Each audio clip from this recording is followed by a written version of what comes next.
And we are back, and we just finished watching a contender for Best Picture nominee Oscars 2024 race, Anatomy of a Fall from 2023, rated R with a runtime of 2 hours and 31 minutes. This is still playing in theaters, but available for streaming, but you can buy rent on Prime Video. This comes to us from director Justine Triet. I'm sorry if I said that incorrectly, and writer Justine Triet and Arthur Harari. This is the story of Sandra, played by Sandra Hüller, a writer who is accused of the murder of her husband, and her blind son is also put on the stand as a witness. This was long to me, and I think I will admit that I think it was because we had just finished dinner. And Sexy Couch is she is the siren song of the sea. There were places where I was in and out of sleep at the start. And then I think I didn't really get absorbed into the story until later on. I mean, it took a while to get where it was supposed to go. I mean, the beginning is kind of quick up to the finding of the body, and then it felt like it meandered to me, and it didn't pick up steam again until they go into trial. I would agree. I would say right after the body is found is when I found it kind of hard to maintain my focus and maintain my consciousness. Did you sleep too? I dozed off there for a couple of bits of dialogue, and it obviously doesn't help that it's not the most spectacularly vibrant film. No, it's like everything's light and gray. Yes, and it's a very slow-moving movie. It's a very slow burner. But I think once it gets to where it's going, it's sort of interesting. I don't think it's as... it doesn't immediately grab you as other films can, but I think it's an interesting story as far as Best Picture Oscar. I don't know if it... Yeah, I gotta be honest. It just doesn't feel like the sort of film that would get that sort of contention. Yeah, same. I'm not that it was bad. Yeah, not that it was bad. It really, it was just... I mean, it was interesting and sort of a mystery. You are actively trying to find out if she did it or not. You don't know until the very end, and even up until the very end, it's sort of like, okay, this is the result. These are the findings. You may agree or disagree. I personally agreed. I thought the way the story unfolded, it was leading to the conclusion that they do reach. I don't want to give that away because it's a mystery, and it's sort of like part of the entertainment value of a film like this is trying to look at the evidence as it's presented and come up to your own conclusions. And for me, I came to the same conclusion that the film did. There's one piece of evidence in there that kind of sealed the deal for me, but it's not a slam dunk. That's the thing. There's no smoking gun evidence in this entire movie. They rely on the whole very lenient court that a lot of Hollywood movies need to rely on to amp up the drama, where there's a lot of dialogue occurring that would never occur in a real court of law.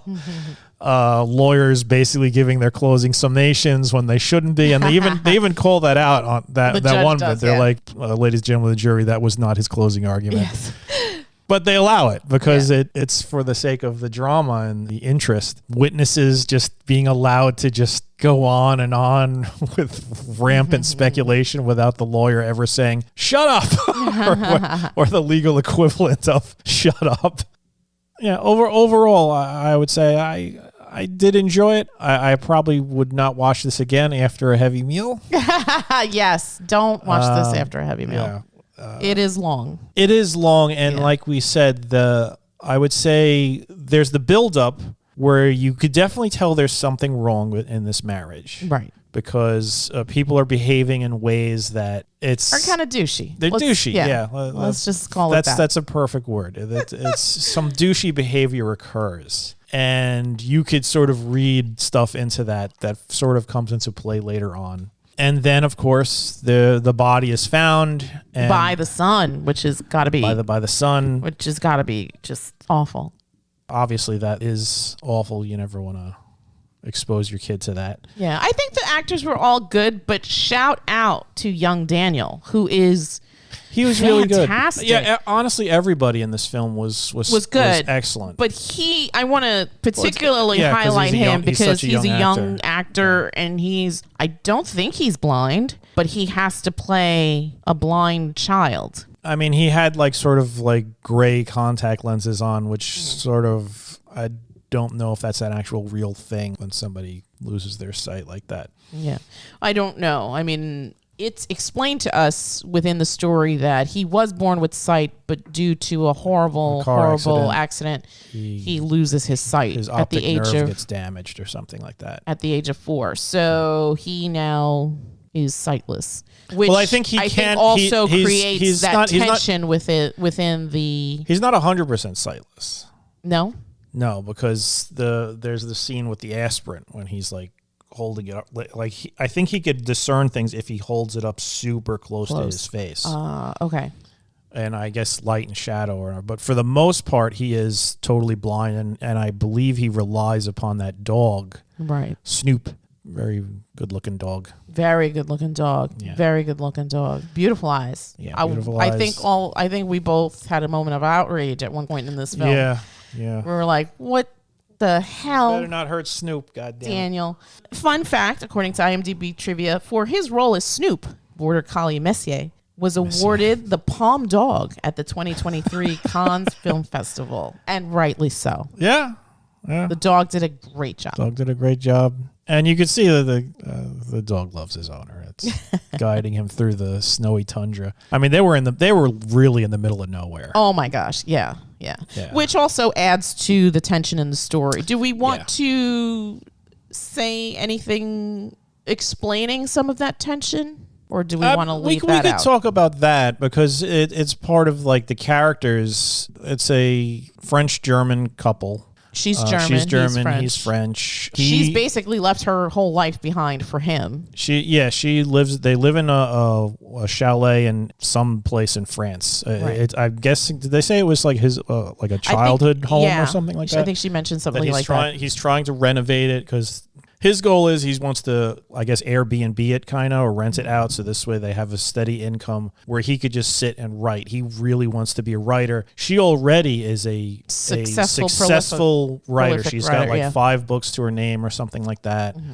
And in the beginning of the movie, she's actually being interviewed by a young student who's, I guess, going to write an article about her writing career. So she's achieved that success, and he is aspiring to get that. But in the meantime, he's doing these renovations. He's also homeschooling Daniel, and I believe he's also just a teacher at a local at some school. Yeah, and he's unfulfilled.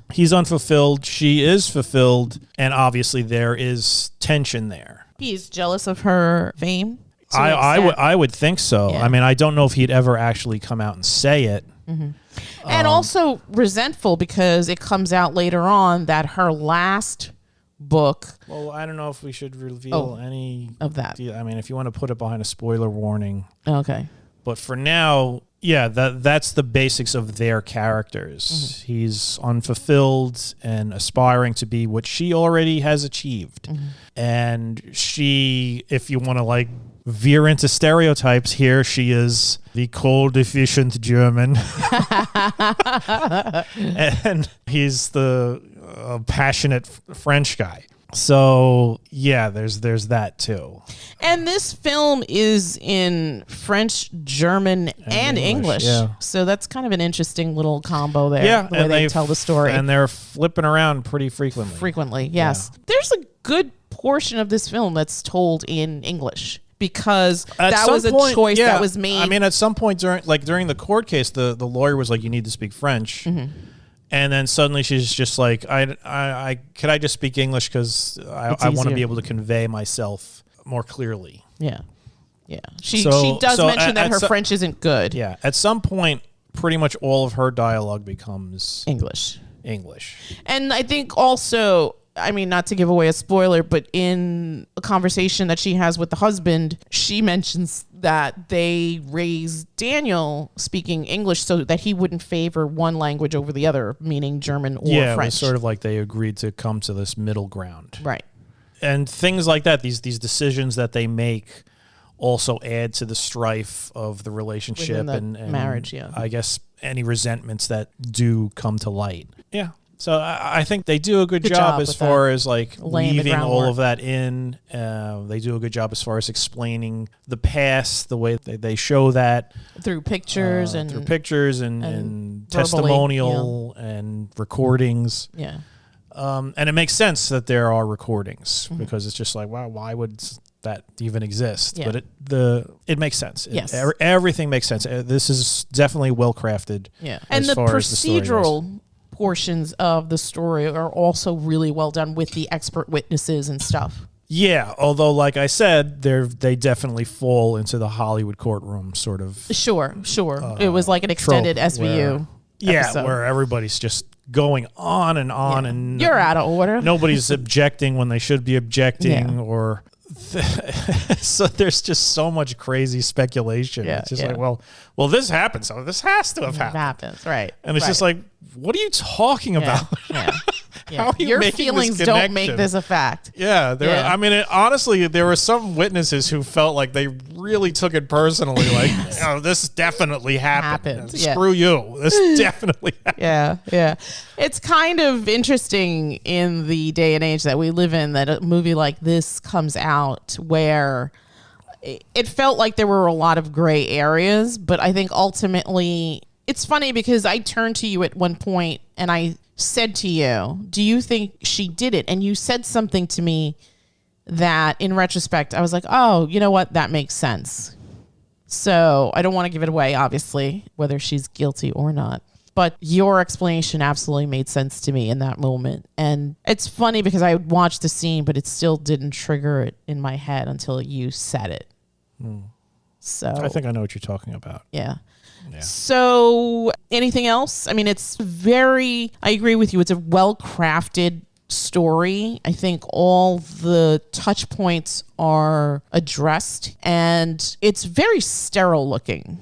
There are no colored lighting effects or anything like that. It's very sterile. It's very sterile. Everything's very white, gray. Even the courtroom, it looks very washed out. Very washed out. Probably the most vibrant thing was the prosecuting attorney's robe. Yes, the big red. Yes, he wore a big red robe. I'm guessing that's how the French court works. The other one wears red, one wears black. I don't know if I might have mentioned this while we were watching it. This is early in the film. Their house, there's snow on the ground, but if you look several feet away, there's no snow.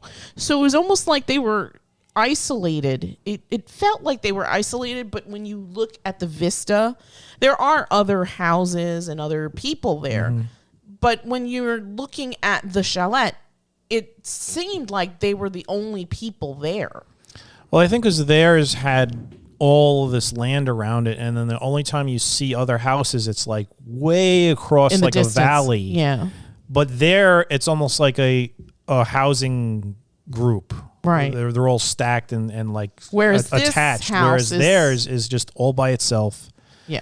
And yeah, like you said, around the house is just snow everywhere, but then within visual distance, you actually see grass and whatnot. Yeah. So I thought that was interesting how it's still separated from everyone else. And it felt like it lacked warmth. Yes. And everything lacked warmth. Like, yes. Like it really felt like living in there would have been completely cold. You would have died. Yeah. Oh my God. Because you complain when it's 70 degrees in here and it's not 70 degrees in here, but whatever. I also felt like Sandra didn't really have very many friends. Maybe not because she felt very isolated, and I think she talks about that a little bit. It's part of a bigger sequence, and I don't want to give too much away. Yeah, I think one of the things that is mentioned is that she wanted conversation, communication. She liked that, and now she's seriously in the middle of nowhere, and it's not like as though she's got an office job where she goes to and from. Right, she's an author. Right. She pretty much stays home and writes. Right, and she probably doesn't see anyone but the dog, Daniel, and the husband. That's the impression, yeah. I mean, clearly she does meet other people, but it's not. It's probably not a common it's not like occurrence. a weekly thing where she's going someplace and meeting huge amounts of people. I get the. I mean, this may have been explained in one of the bits that I was not conscious for, but her and the lawyer, I'm guessing, were old friends. Yes, it felt that way too. Yeah. You said something about coldness and stuff. The relationship between Daniel and Marge felt kind of warm. That's the court appointed the guardian or whatever. She stays with Daniel, and Daniel makes a decision that he doesn't want his mother in the house during a certain point in time of the trial. What did you think of the Marge character? I mean, she doesn't have a lot of screen time, but in relation she doesn't have a ton of screen time, but I feel in like relation to Daniel and that the relationship that she forges with Daniel in that short amount of time, and the you don't have to talk about the advice she gives him, but it's obviously good for the kid because he's able to get perspective.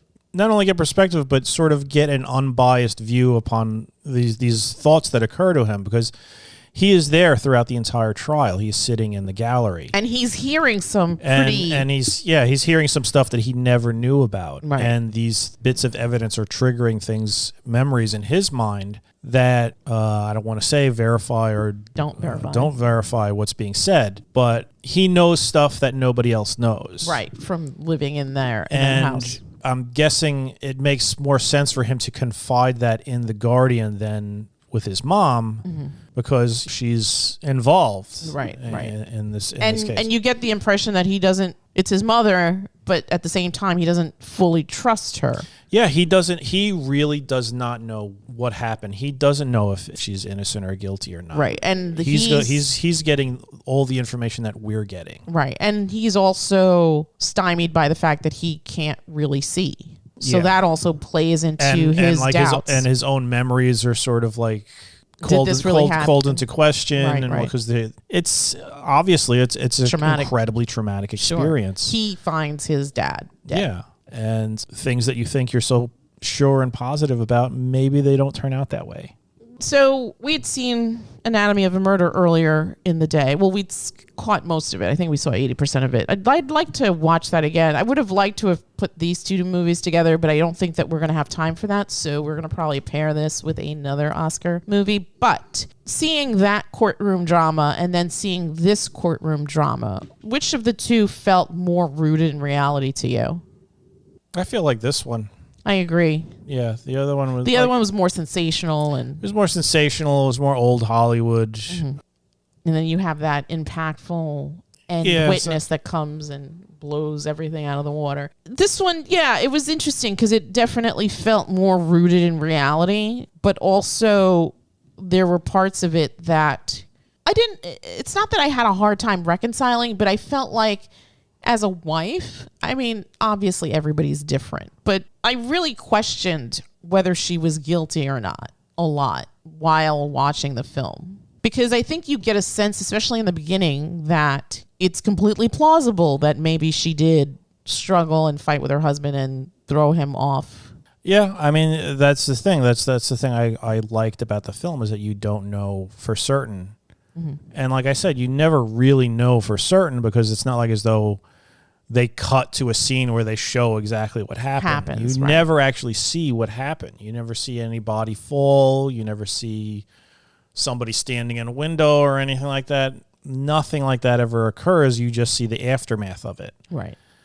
And it's like you yourself need to look and pick up whatever clues you can. You need to listen, and you need to sort of get into the mindset of these characters to see what would be most plausible. Mm-hmm. And like I said, when there's one piece of evidence that comes out, and I don't even know if that evidence is being presented in a way that was supposed to go with the conclusion that I came up with. Mm-hmm. But thanks to that piece of evidence, it was just like, all right, this kind of seals the deal for me as far as what I think happened. Mm-hmm. But then at the end, a verdict is reached, and I mean, like I said, there's never any scene where it's like, okay, we're going to show you exactly. But it's not like Knives Out. Right. Where you see what exactly actually happened. occurred, like either flashback or whatever. Mm. It's just you get what you get, and that's it, which I liked. I was going to say that didn't take away from the enjoyment of the film. No, not at all. Yeah. I mean, I'm sure some people obviously they like having that. But for me, I kind of felt maybe I would feel different if my conclusion differed from the ending. Mm-hmm. But for me, I was just like, okay, that makes 100% sense. Mm-hmm. And it was what I thought. It's kind of interesting. I feel like the ambivalence of it, of like a definitive answer to what exactly happened here. In the ambiguity? The ambiguity of what actually happened. I feel like it really depends on the story. I feel like sometimes I'm okay with ambiguity and then sometimes I'm not. I think here it doesn't affect the storytelling, but I could see in other pieces where something like this would piss me off. I think it really depends on how well the story is crafted. Told. Right. And this one was done well. This one was done very well. Like I said, there's nothing in there that's meant to be like, oh, the MacGuffin or anything like that, or the red herring. Yeah. It's just... Or we're bringing out the star witness at the end who saw... Yeah. It's like, oh, here comes neighbor George. Oh, I was there. I saw the whole thing. Yeah. Nothing like that happens. Yeah. There isn't any sort of like bombshell, the insurance policy. Yes. Or some nonsense like that. Yeah, or some gotcha moment. Yeah, it's just here's evidence. Here's what we think. Here's what the other side thinks. Come to the conclusion. Right. And like I said, what they show you, the way they crafted everything up to the end, it's really well done. And because of that, you get that ambiguity, but it's not detrimental to the story. No, it works. Sometimes they'll just chuck something in there where it's just like, huh? Yeah. Yeah, you're exactly, huh? You're scratching your head as to what the hell that meant and why it changed the outcome of the movie. Yeah. And other films, they just do a really good job, and you get the ambiguous ending, and you're okay with it. You're cool with it. Like The Thing. We don't know. Are they... Was there a thing are they infected? Childs or McCready? Is one of them infected? Is none of them infected? Who knows? We don't know. We're not going to find out. But I enjoyed that movie. And damn you, Hollywood, if you think that you're going to pick up that piece. I'm sure somebody will. Don't even say it. But yeah, in this case, you get that ambiguous ending, and it works. It's good. Yeah. But like I said, maybe I think that way because it was the ending that I thought it would end with. There is a scene with the couple where they go through a pretty contentious argument. I thought that scene was really, really well done. And I would have liked to have seen a little bit more of that, I think. But it still didn't take away from my enjoyment of the film. It didn't take away from the overall experience of the storytelling. And again, all the performances were really, really well done. From A to B, this is a strong, strong story. I still don't know how I feel about it being an Oscar nominee, but I'm going to get over myself because obviously it's already in there. But shout out to young Daniel. I think that he does an amazing job. Milo Machado-Graner. Really just, I was really, really impressed. Mm-hmm. I think. Yeah, he was good. I mean, it's tough to get good child actors. You could definitely go off the rails with he's about 15, I guess. Actor. Yeah, he's going to be 16 this year. I mean, that's still young. And he put in and again, we don't know when this was filmed, but he put in such a strong performance that my heart really broke for him because he's in this spot where he knows that his parents don't get along. He often escapes the house to not hear them yell at each other. And now his father is dead and he has doubts whether his mom was or was not directly involved in that. So yeah, this kid put in like a really great performance. And I really liked the whole like where he's arguing with the judge that he wants to be present at trial. Mm-hmm. And she basically says, okay, you can be, but we're not going to sugarcoat anything for you, which I thought was really like, if that was an American story, the judge would be like, I'm sorry, son, you can't. You know what I mean? Like here, she was just like, okay, have at it, but just know that you may hear stuff you don't want to hear. Right, yeah. And I really liked the Marge character, even though she's not in it for very long. I liked the little relationship that they